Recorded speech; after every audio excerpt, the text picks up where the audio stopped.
I read a book by William Queen called Under and Alone. This is probably about 8-9 years ago.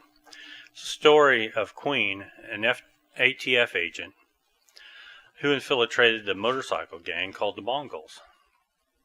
They are mainly in Southern California. One thing in common with all motorcycle gangs, they have the MC on the back of their jackets, which stands for Motorcycle Club. Well, some of these smaller ones, they probably are really clubs, and a lot of the violent ones started off innocently enough, but these larger ones seem to eventually become lawless gangs. If the ATF and FBI are interested in you, you're a gang. There are 33,000 gangs under FBI surveillance, with a total of 1.4 million members. Now, that's just not motorcycles, that's everybody included. Now, he's had quite a few good stories. I'm going to tell you some here. When you first try to get into a motorcycle gang, you're called a prospect. You don't get to wear the colors. You just ride with them. Well, there's one guy who was a prospect with him, and he wanted to get out. And this shows that everyone has rules, because they have a rule for getting out too. So they had to go to the leader, tell him that he wanted out. The leader was furious about it, and he asked Queen if he wanted out too, and he said, "No, I'm with you to the end." So for that, he's only 21, something like that. They had to fill out an application to even be a prospect, so they know everything about you, know where your family lives, everything. So he couldn't walk away. He might have survived, but his family wouldn't have. So they had to go out back. They got a revolver, put a shell in it, in the chamber, and spun it, and pointed it to his head. Either way, he was getting out of the gang that day. Well, it just went click. So he got to walk away. But, what a horrible, horrible thing to have to go through. Now, Queen had to fill out this application too. But all his calls went to the ATF. And they did not know that. So, all that information he was pretty safe. And how he got into the gang was a lady who knew about him was mad at him. And so she helped him get in the gang. Well, the Mongols are one of the most unkempt gangs there are.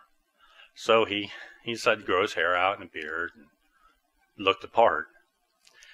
Well, he said that he had to have overachieved a little, because even the Mongols later on told him to clean it up a little bit. So he got a little too crazy with it, I think. And at one point, they were in a bar, and William Queen got into an argument with somebody. Well, they told him he'd have to go back and kill him, because he disrespected him and the gang. And he didn't want to do that, of course. He'd have blown his cover. He'd have to stop right there. A couple days later, he got called in and said, the guy left. He must have found out you're with the Mongols and didn't want to mess with it. So he got out of that one, which was a close one for him, because, he would have had to stop the operation. And then there was another time that he almost had to stop it too, and he would have only got 2 people busted, and that just wasn't the whole goal. They were in a motel room. He was, and another gang member and his wife, not Queen's wife, but the gang member's wife, and they were doing cocaine, and they laid a line out for him, but when it was his turn, he just dropped it on the floor and acted like he did it, and they didn't see it. So they went back to their leader and said that he'll make a good gang member, because they thought he was really into all this stuff. Well, these gang members become their family. The majority of them were raised in single-parent homes without a father. involved in their life. They're searching for what was missing in their youth. 85% of all men in prison come from fatherless homes, and many of their fathers also did not have a father in their home. A couple more here. Queen's aunt, who was like a mother to him, had passed away. And they knew this. They knew that his aunt was like a mother. And he said what got him the most was all the gang members were sympathetic and was sorry for his loss and, was generally concerned. He didn't get anything from the ATF. Not a sorry, not nothing. It was just like, go to the funeral and get back. We got to get these guys. They were more concerned about that than a family member of his. And then one day he had to go to his son's school for a parent-teachers conference. Well, he was already in the gang. The teacher was scared to death, because she was thinking, she knew how bad they were. He finally just had to tell her that he was a federal agent trying to bring him down, and that calmed her. But she was pretty nervous. And on the last one, they had two members riding through the city. And they went through a part of the city which was another gang's territory. It wasn't a motorcycle gang. And they were attacked.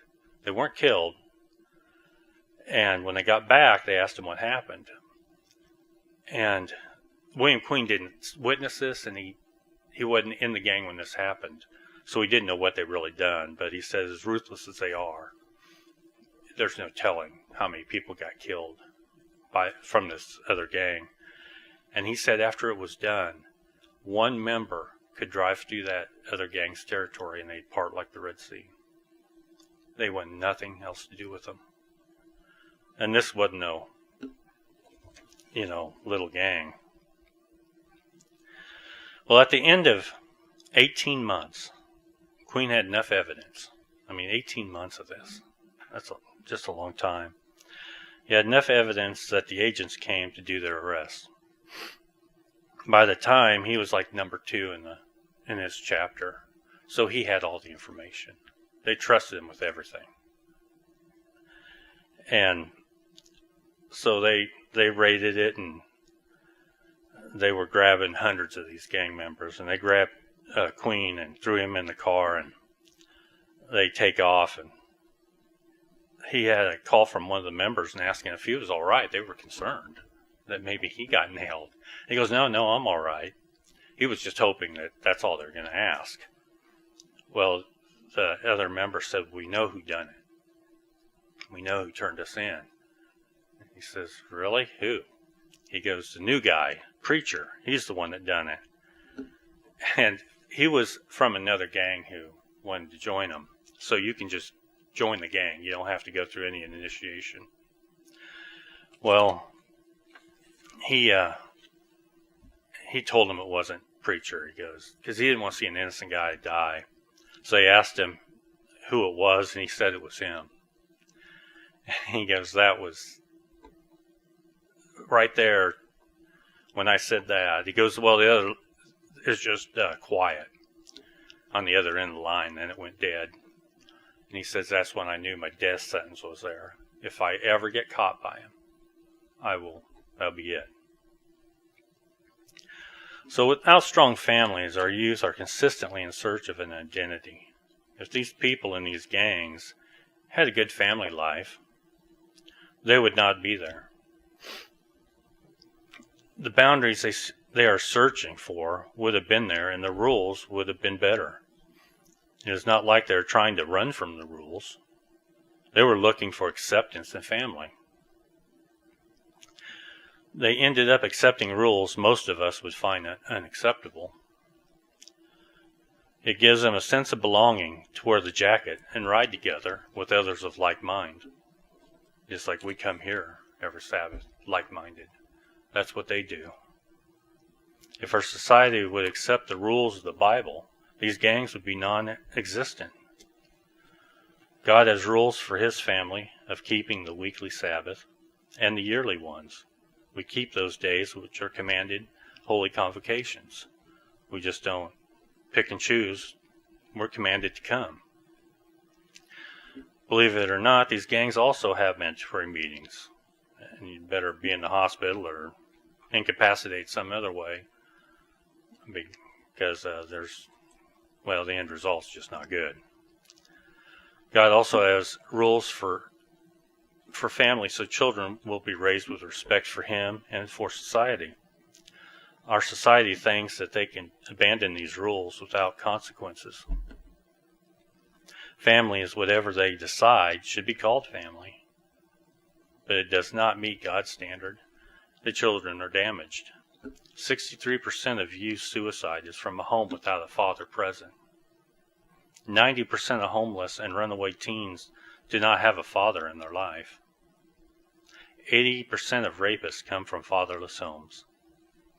And then there's some more statistics down here show a child that grows up without a father figure 5 times more likely to commit suicide, 32 times more likely to run away, 20 times more likely to have behavioral disorders, 14 times more likely to commit rape, 9 times more likely to drop out of high school, 10 times more likely to abuse chemical substances, 9 times more likely to end up in a state-operated institution, and 20 times more likely to end up in prison. If you'll turn to Proverbs 22:6.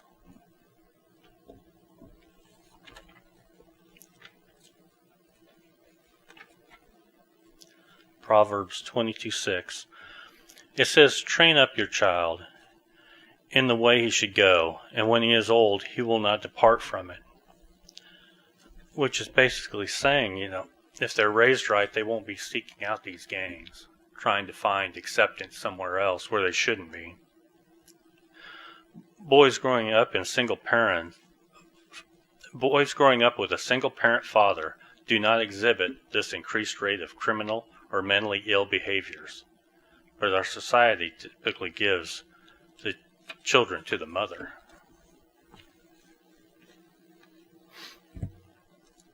Our society has accepted the fallacy that it is income level that predicts criminal behaviors. The truth is the lack of a father in the picture is the largest factor. Our welfare system that was supposed to declare war on poverty has actually contributed to the landslide of fatherless homes.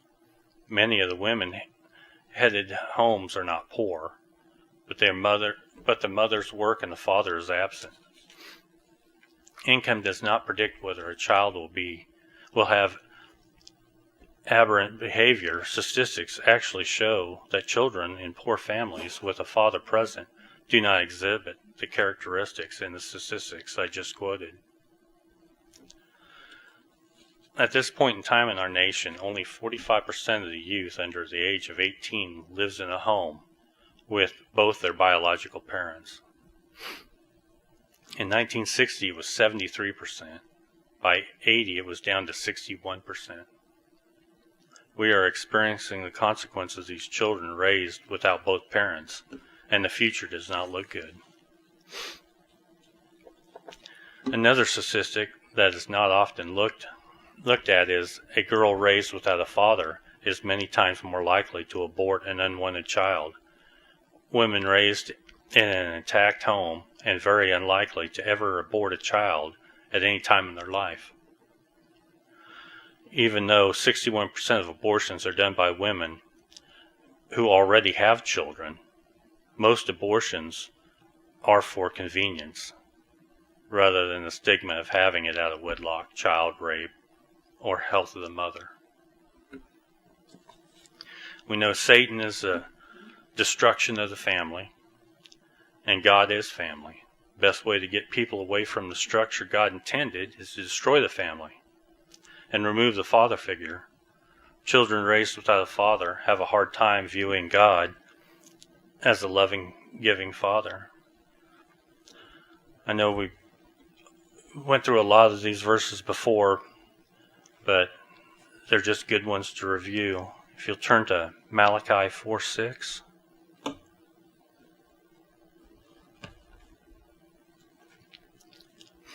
Malachi 4, verse 6.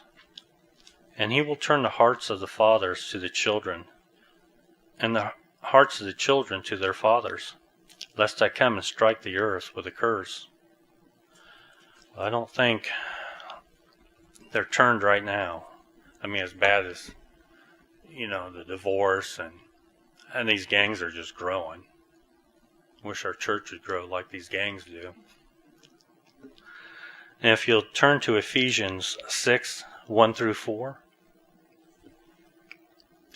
Ephesians 6, 1 through 4. Children, obey your parents in the Lord, for this is right. Honor your father and mother, which is the first commandment with promise, that it may be well with you, and you may live long on the earth. And you, fathers, do not provoke your children to wrath, but bring them up in the training and admonition of the Lord. Overwhelmingly, we see that children raised without a father have extreme anger issues. One of the ways fathers can provoke his child to wrath is to not be there. How can we learn to honor a father that is not present? Instead, they seek to fill the void in other ways. When these gang members are resurrected, they know about loyalty. It has just been misplaced loyalty. God will give them a new heart and a new mind, and they will learn what a family unit should have taught them. They will no longer be searching for family in the wrong places, but God will be a father to them, and they will be his children.